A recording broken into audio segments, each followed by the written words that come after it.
Are there Nigerians who have migrated to the UK because of the living conditions here, as well as other African countries, Asia, and other third world countries? Yes. Are there also Nigerians who went to the UK to develop capacity, grow personally, learn new skills, or earn certifications that can make them or give them edges in the competitive society that will not belong to? Yes, of course.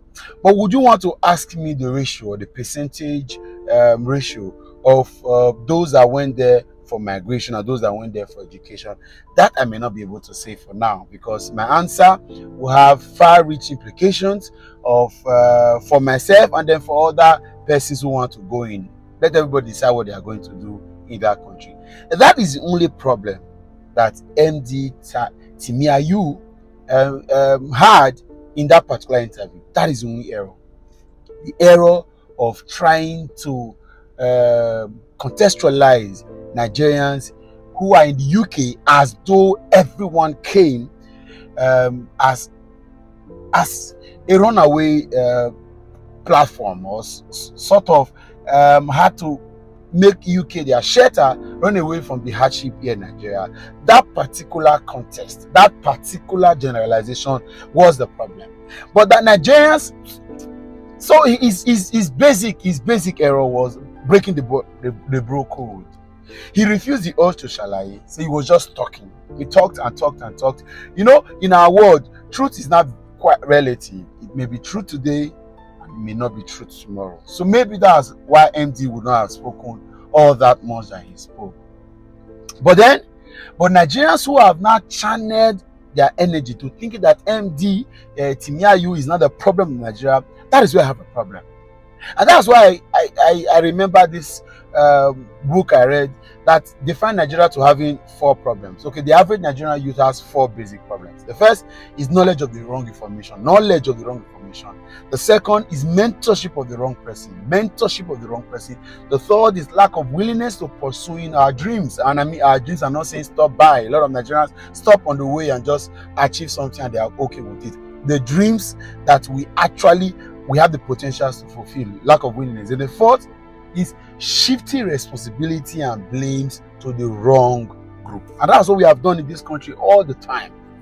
Nigerians are now bashing the young man for saying what he terms as truth, but it's not negative, right? Maybe he shalayed, maybe he spoke too much. But is that a problem? Is that a problem? We have refused to focus on the problem, and then we are dealing with it. And this is what the government enjoys. They will begin to handle a figment, handle a fragment, handle a fraction, handle a fraction of whatever the problem may be, and ignore the big picture. Have you heard the Nigerian agency as the House of Rep, the Nigerian agencies or organizations or whatever, ministries and parastatals that are in charge of Nigerians' collaborations with other nations, whether it's business or it's economic or social? Have you heard them spoken about this? No, it is not a problem. But Nigerians are on social media bashing themselves about all these comments. And that's what has kept us here as a people. We continue to shift blames and pass blames to the wrong set of people. Emdee is not our problem.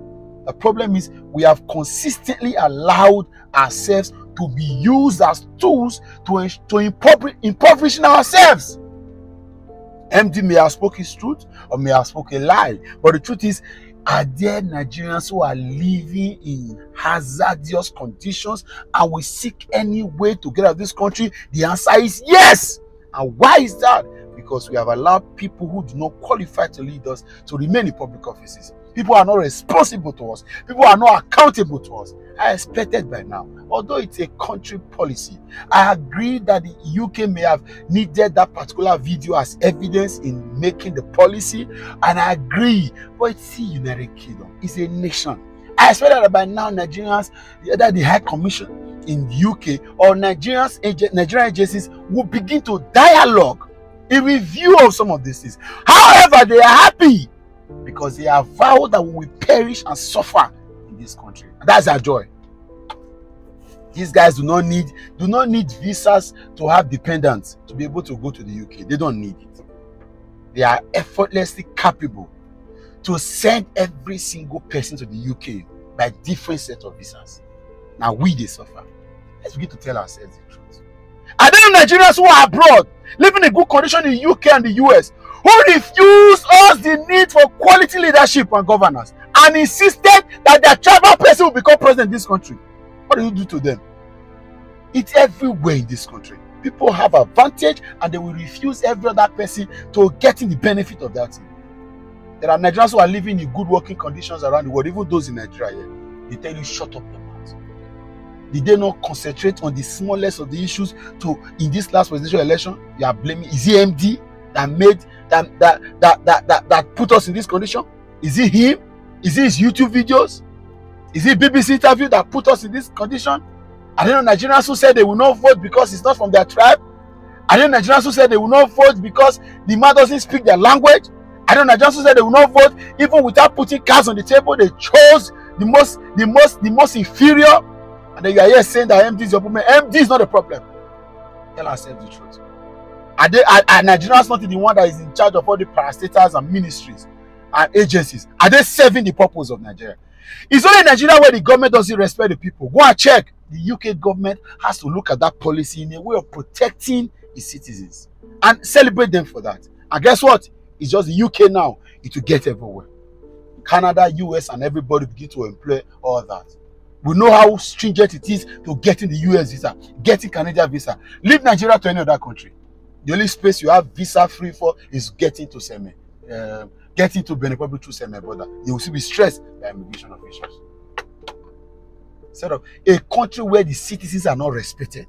A country, it's only in this country where citizens' rights are not protected, where citizens' economic and social status, where citizens' education are not honored.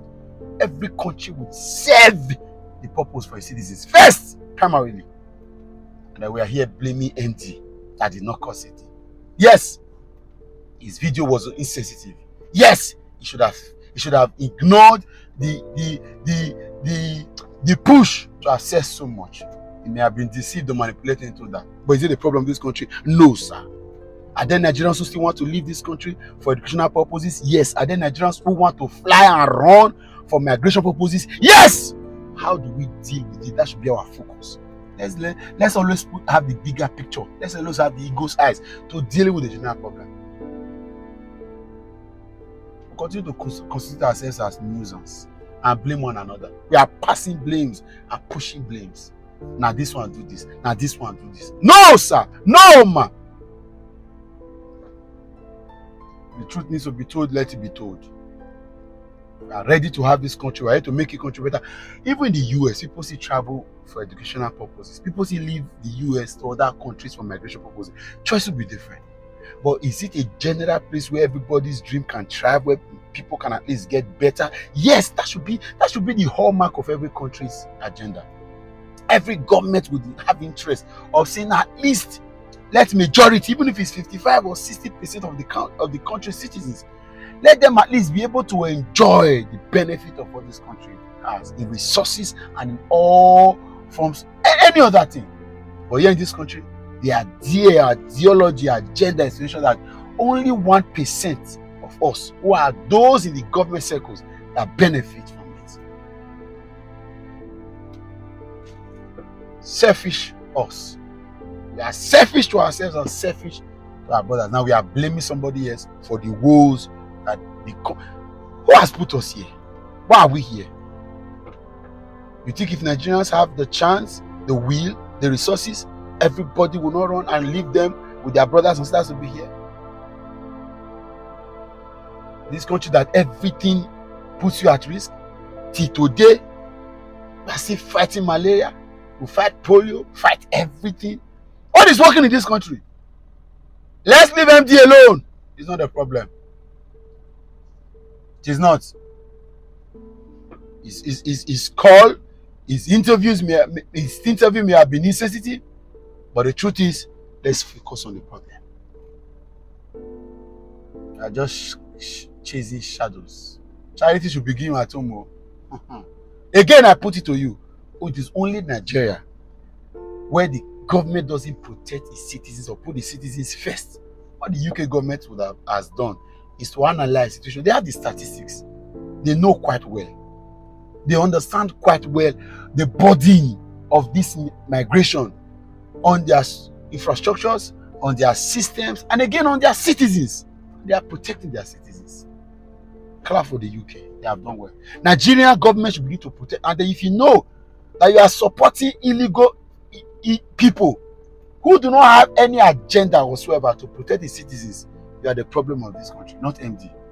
I put it to you that if by the last election your choice was informed by ethnicity, your choice was informed by religiosity, your choice was informed by the most miniature issues and against the backdrop of the problem we have in this country, and who best can drive this vehicle to a proper destination, then you are a bigger problem than Emdee has done. Good night.